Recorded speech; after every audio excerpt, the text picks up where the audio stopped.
আসসালামু আলাইকুম ওয়ারাহমাতুল্লাহি ওয়াবারাকাতুহু। প্রিয় ভাই ও বোনেরা, আজ আমি আপনাদের সামনে এমন একটি বিষয় নিয়ে কথা বলতে এসেছি যা আমাদের জীবনের প্রতিটি পদক্ষেপের শান্তি, শক্তি এবং অবিচলতা এনে দিতে পারে। আমরা সবাই জীবনের পথে চলি, আর এই পথ কখনো মসৃণ হয় না। অনিশ্চয়তা, ভয়, দুশ্চিন্তা এগুলি যেন আমাদের নিত্য সঙ্গী। যখন আমরা কোনো বিপদে পড়ি, কোনো কঠিন পরিস্থিতির সম্মুখীন হই, তখন আমরা কার কাছে আশ্রয় খুঁজি? কোথায় পাই আমাদের মনের শান্তি? এই সকল প্রশ্নের উত্তর লুকিয়ে আছে একটি গভীর বিশ্বাসে, একটি শক্তিশালী ধারণায়, আর তা হলো আল্লাহর উপর ভরসা, অর্থাৎ তাওয়াক্কুল। তাওয়াক্কুল শব্দটি শুনলে অনেকে হয়তো ভাবেন এর মানে বুঝি হাত গুটিয়ে বসে থাকা, কোনো কাজ না করে শুধু আল্লাহর উপর ছেড়ে দেওয়া। কিন্তু না, তাওয়াক্কুল মোটেও অলসতা নয়, বরং তাওয়াক্কুল হলো আমাদের সাধ্যমতো সবটুকু চেষ্টা করার পর ফলাফলের জন্য সম্পূর্ণভাবে আল্লাহর উপর আস্থা রাখা। এটি এমন এক মানসিকতা যেখানে আমরা জানি যে আমাদের প্রচেষ্টা কেবল একটি মাধ্যম, চূড়ান্ত ফলাফল আল্লাহর হাতে। যেমন রাসূলুল্লাহ সাল্লাল্লাহু আলাইহি ওয়াসাল্লাম এক সাহাবীকে বলেছিলেন, তোমার উটটি বাঁধো, তারপর আল্লাহর উপর ভরসা করো। অর্থাৎ প্রথমে তোমার দায়িত্ব পালন করো, তারপর আল্লাহর উপর ছেড়ে দাও। কেন এই তাওয়াক্কুল আমাদের জন্য এত অপরিহার্য? কারণ তাওয়াক্কুল আমাদের হৃদয়ে এক অনাবিল শান্তি ও প্রশান্তি এনে দেয়। যখন আমরা আল্লাহর উপর ভরসা করি, তখন আমরা বুঝতে পারি যে আমাদের জীবনের প্রতিটি ঘটনা তাঁরই ইচ্ছায় ঘটছে।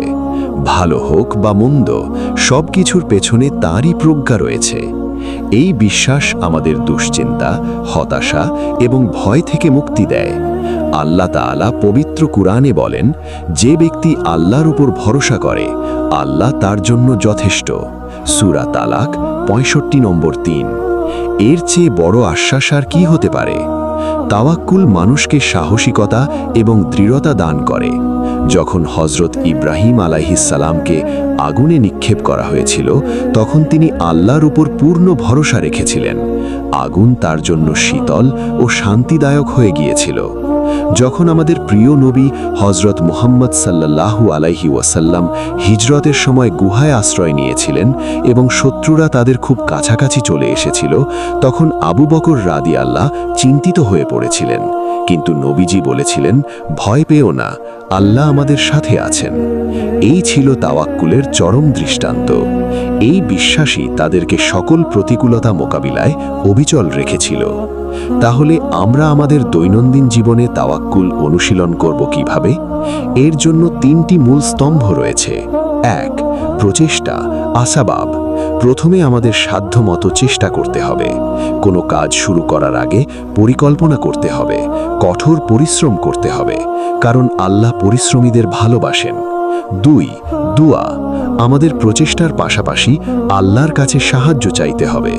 তাঁরই কাছে আমাদের সকল চাওয়া, সকল প্রার্থনা। দুআ হলো মুমিনের হাতিয়ার। 3. ধৈর্য, সবর এবং কৃতজ্ঞতা, শুকর। ফলাফলের জন্য ধৈর্য ধারণ করতে হবে। যদি আমাদের মনমতো ফল নাও আসে, তবুও আল্লাহর সিদ্ধান্তে সন্তুষ্ট থাকতে হবে এবং তার প্রতি কৃতজ্ঞতা প্রকাশ করতে হবে, কারণ আল্লাহ যা করেন ভালোর জন্যই করেন। প্রিয় শ্রোতাবৃন্দ, তাওয়াক্কুল কেবল একটি ধর্মীয় ধারণা নয়, এটি একটি জীবন দর্শন। এটি আমাদের মানসিক চাপ কমায়, আমাদের আত্মবিশ্বাস বাড়ায় এবং আমাদের জীবনকে অর্থবহ করে তোলে। আসুন আমরা আমাদের জীবনের প্রতিটি ক্ষেত্রে আল্লাহর উপর পূর্ণ ভরসা রাখি। আমাদের চেষ্টা থাকবে, দুআ থাকবে, আর বাকিটা আমরা পরম করুণাময় আল্লাহর হাতে ছেড়ে দেব। তিনি আমাদের জন্য যথেষ্ট। আল্লাহ আমাদের সবাইকে তার পূর্ণ ভরসা রাখার তৌফিক দান করুন। আমিন। ওয়াসসালামু আলাইকুম ওয়া রাহমাতুল্লাহি ওয়া বারাকাতুহু।